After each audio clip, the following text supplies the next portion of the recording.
Hello everyone. A few videos ago, I did a revamp on my Hoya Nathali, which I also have been calling CV Jennifer. I'm sure it's common to all of us when we have a larger collection of Hoyas, which we tend to forget their names, right? The whole video through, I'm calling it Hoya CV Jennifer, and one of my friends reminded me and asked me to rethink whether the name is correct. Okay.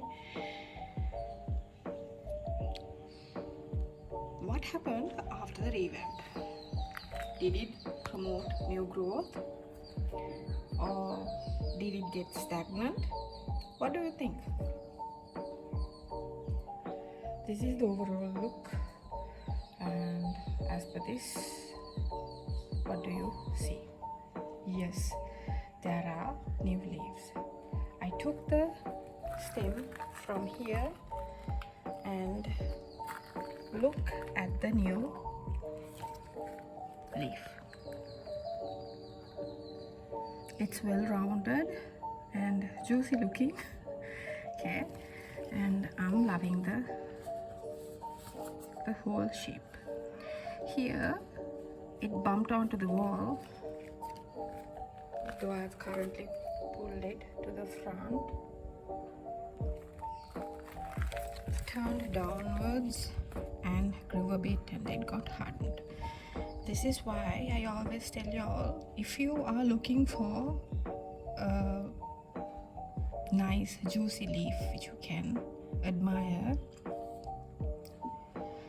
don't touch it is one, and the second one is give plenty of room for them to elongate, expand, or open up to their full potential. Okay, however, this same leaf you saw, I will add footage here.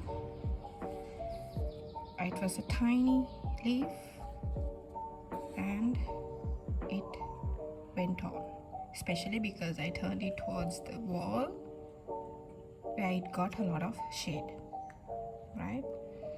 But you know, Hoyas cannot have the shade the whole day long, right? They need plenty of sun too. Not to the point of that the whole vine is getting sun stress.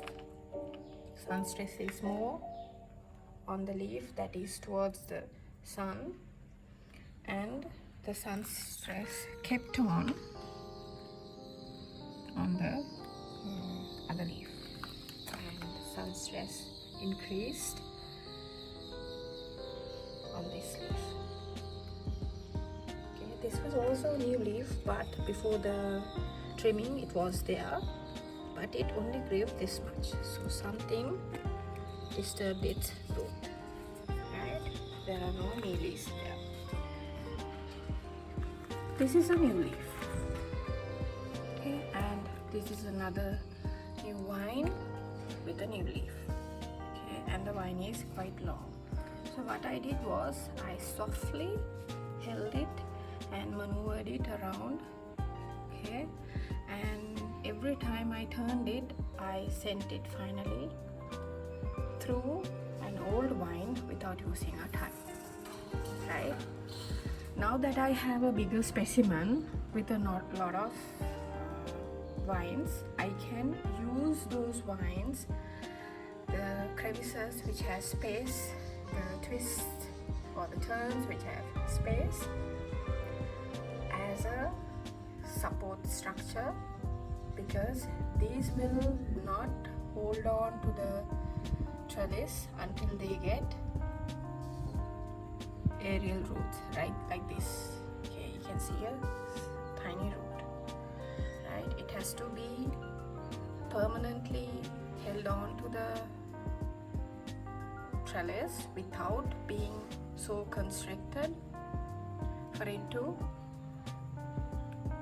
throw out aerial roots also, right? In the air also that happens, but that happens when the vines are maturing anyway.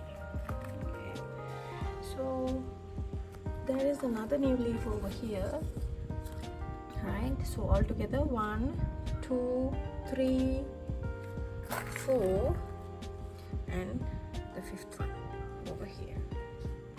Okay, so this whole vine was just on the, just bumping on the air, in the air, right? So what I did was I wrapped it around like I showed you. That will give it a stable ground to leaf out. So here also, when it shot up, it did it on its own, but this curving I can change if I want to take this a little bit from down to keep some space over here. I know this trellis is dilapidating, but I'm not going to be disturbing the vine, so I will just leave this on. Having an uglier trellis is okay, right? These were actually made by me. If no one knows, all this is cane, right? This is also a type of a bamboo from a plant I had at home. They were huge shrubs which I drilled the holes and inserted and made a ladder trellis. So the sun cannot, right, be too high when a plant is growing, especially after a trimming. Okay, let's get to the tips I will give you after trimming.